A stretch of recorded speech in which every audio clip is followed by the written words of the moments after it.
3, 2, 1. So I draw my points on the line that represents the acceleration.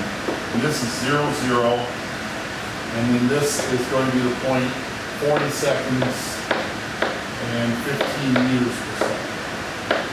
So when I find the slope of this, which will represent the acceleration, this is going to be 15 minus 0 meters per second over 40 minus 0 seconds. And when I divide this out, I get 0.275 meters per second, which is 0.275 meters per second squared.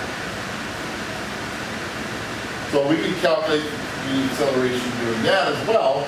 This is a graphical analysis, and it gives us a new formula, which is this formula right here, which is the distance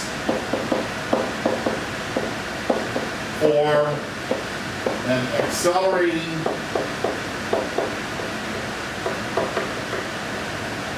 object starting at rest, meaning that the initial velocity is 0 meters per second, or 0 miles per hour, whatever it is we're using. Okay, so this is now a new formula for accelerating objects.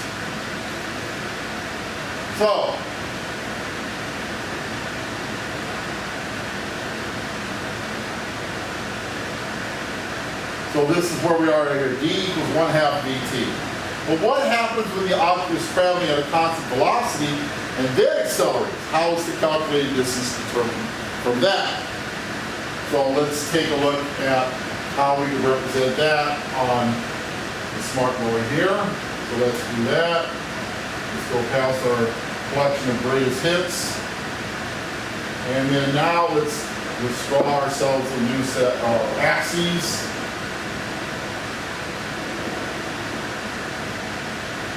So we already know what it looks like when you drive at a constant velocity.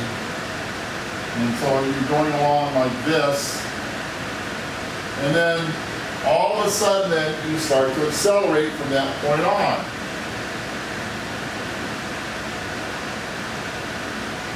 And the question is now, if this is time, and I did it again, I hate this.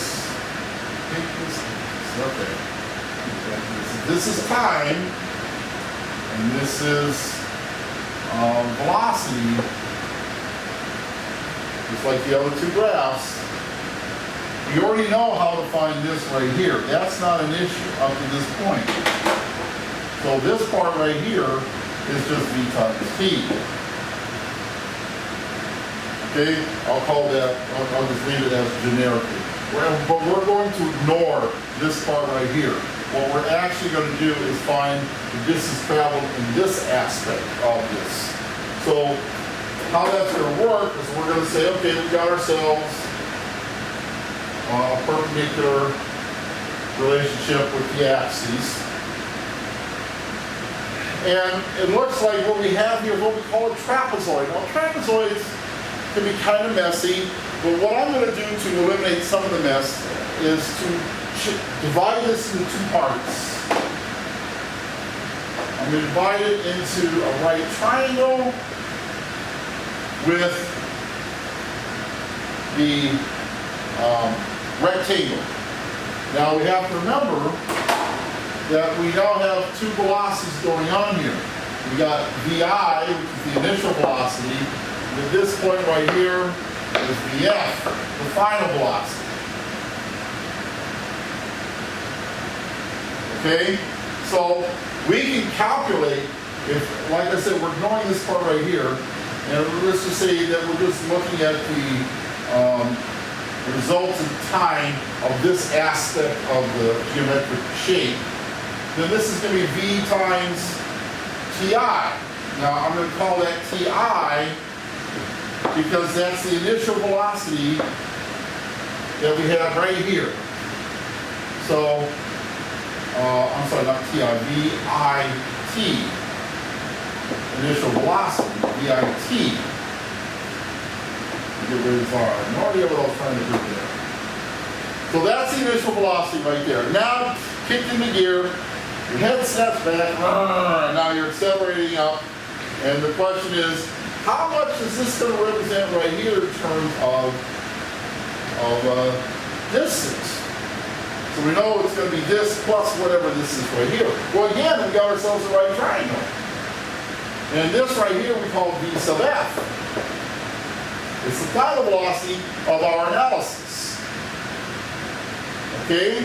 So, that means again it's going to be length 1/2 the distance for this. We'll call this D1 here, and this is D2. This is going to be, and this is VI right here, velocity change, delta V. So that would be VF minus VI times the time, same time frame this is involved in, but because this is a triangle, we now have to include a 1/2 in there in front of it. It's a right triangle. So D2 becomes 1/2 VF minus VI times T. Okay? Now we have another expression for VF minus VI. What is VF minus VI? What's another representation for VF minus VI? Well, we call that delta V. Okay? So I'm now going to replace this complex here that's kind of messy anyway because it's screwed up as 1/2 delta V times T. There are all kinds of things going on in here. But we don't have a formula yet that deals with the acceleration of this thing right here. So what we're going to do is we're going to take the acceleration in terms of delta V and T and plug it in for delta V. And here's what I mean by that. We know, and go up a bit here, we know that A equals delta V over T by definition. Therefore, and we've done this before, delta V equals A times T. So I'm going to take that A times T right here and plug it in for that delta V right there. So now D2 equals 1/2 times A times T times T. So that means then that D2 is going to equal to 1/2 AT squared. So that gives me the second portion of this analysis. The first portion was that rectangle below it, that's D1, and D2 represents this right here in terms of acceleration. And so now, the total distance, so I'll say D tot, as in D total, is equal to D1 plus D2, the VIT plus 1/2 AT squared. So D equals VIT plus 1/2 AT squared. And this is our new tool to be put in the physics toolbox along with D equals 1/2 VT for accelerating object that we don't know the acceleration for. Here we use the distance formula for when we know what the acceleration is, and then the other one was just non-accelerating, just common velocity, V times T. Okay? So, going down here, so we got 3 formulas in the toolbox, and more will be coming. That'll be the next video. Now let's take a look at an example. What is the distance in meters traveled by a car moving 60 miles per hour for 3.5 hours? And we want it in meters because that's the SI unit. So we take 60 miles per hour times 3.5 hours. The hours cancel out. And then we change the miles to kilometers by multiplying 1 kilometer over 0.621 miles, and then we change the kilometers to miles, and we get 338,000 meters. Okay? So that's using the non-accelerating formula. Problem. The car goes from rest to 36 kilometers per hour in 2.25 seconds. How far did it travel in meters during that time? Well, now you're starting with an accelerating object starting at rest. So we use, and we don't have the acceleration, but we do know the velocity that it reaches in that situation. So the resulting, this is an accelerated object from rest, so the formula is d equals 1/2 VFT. Equals 1/2 times the final velocity, 36 kilometers per hour, and then we change the hours to seconds, and we change the meters to kilometers, and then to get rid of the seconds, so we left the meters, we multiply by the time, the t, 2.25 seconds, and we get 11.3 meters.